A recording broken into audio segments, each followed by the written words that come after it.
YouTube. Today I have with me Demonatrix. Thank you for agreeing to do the interview. You're welcome. It's our pleasure, mate. You want to tell us a little bit about yourselves? Well, this band was formed from the ashes of a previous band that Kyle and I played in called Graveyard Rockstars. Jeremy and myself worked together. Jeremy and Al played in a band together. Both Al and Joe had gone to to study at the place that Jeremy and I work at, which is a music school. And I'm just a band whore. And Kyle played in the previous band Graveyard Rockstars. So when that thing sort of dissolved, we put this together. Why did you guys choose the makeup look? Well, the thing about that is we tend to describe ourselves as the world's most bashable band. And we do have, one or two of us may have slight egos. And I have a terrible skin disease. So we've just basically found something to hide behind. And Joe is a very shy person. He doesn't like to be in front, and this helps him sort of come out of himself and express his true nature. Yeah, that's entirely not true. Well, really all of us just like to stand out in a crowd, and we figured this was one way to get people's attention. Why do you call yourself the world's most bashable band? Like, what happened?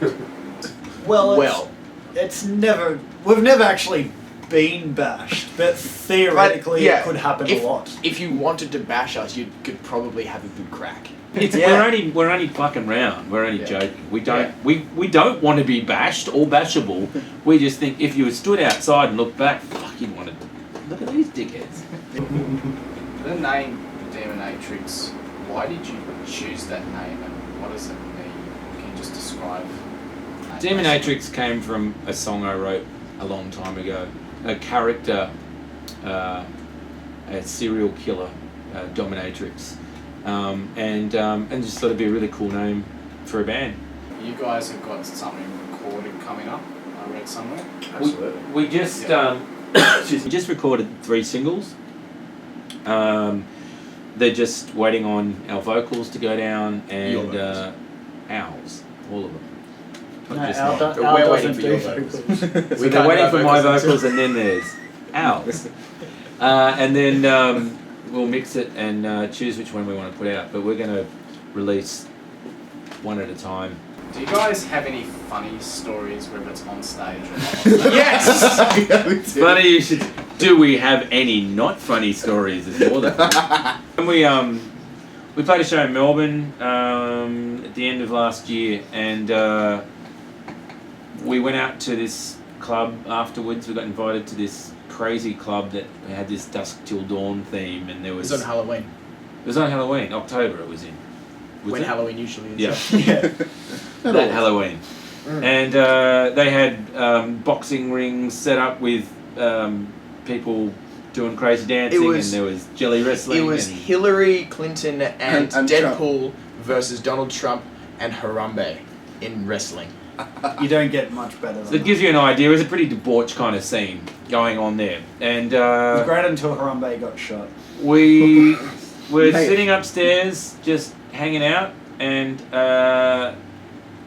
without any notice, this one jumped the table It was more like a tackle through the table. Yeah, definitely a tackle through the table. to this one, and Who's holding a beer? Beer goes flying. and had relations with him. Forcefully.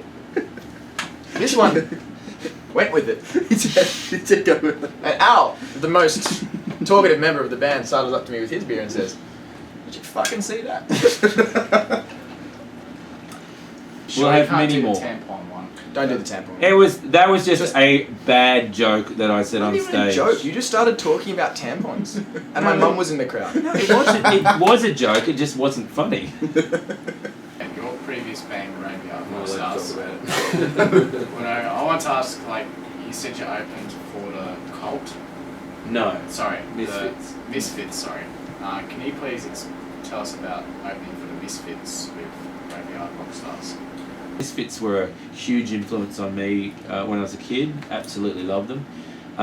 Then we got offered to do the tour with them It was great playing with the guys that were in the band. Were all into Misfits as well, so we were playing with kind of our heroes. It was really cool. It was quite humbling. Really nice dudes. They were really nice to us, and it was great to see why they're still playing to this day and still selling out venues.